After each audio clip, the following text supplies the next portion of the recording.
I break for MILFs. Inspirational nomad? Is that you? It's raining, but it's sunny. I didn't know what that sound was at first.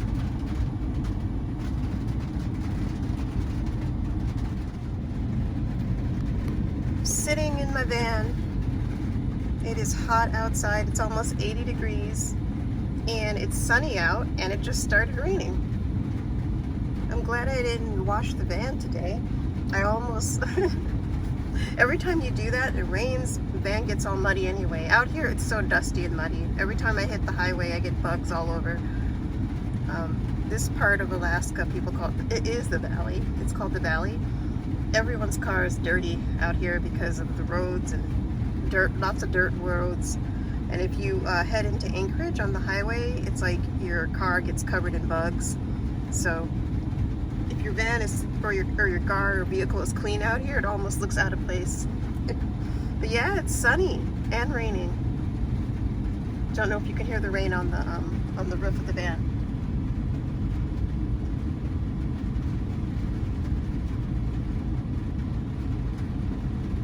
Glad it's raining. We need it. So, the Canadian border has been closed for U.S. citizens traveling by land due to the virus. We haven't been able to go across the Canadian border for over a year now. But as of August 9th, and as of now, hopefully things won't change because we have had rising numbers of people with the virus lately.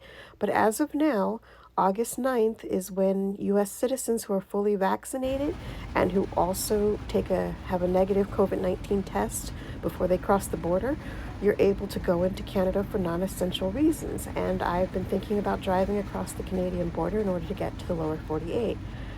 For those of you who are not aware, Alaska is separated from the rest of the United States by Canada. We have a whole nother country in between us.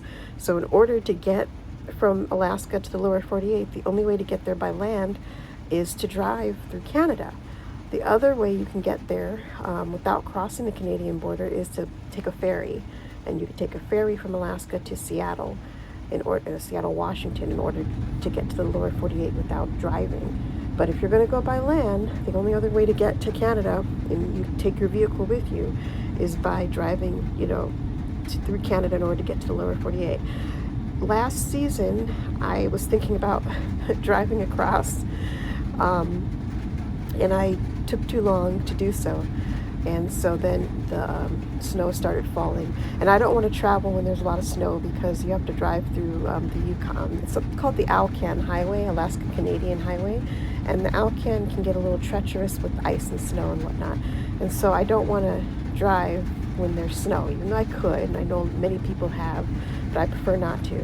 So if I do hit the highway, if I hit the Alcan, I'm going to have to do that soon. And so it's something I'm considering, and if so, I'm going to be doing that in the next month or so. We'll see. Not sure yet, but we shall see.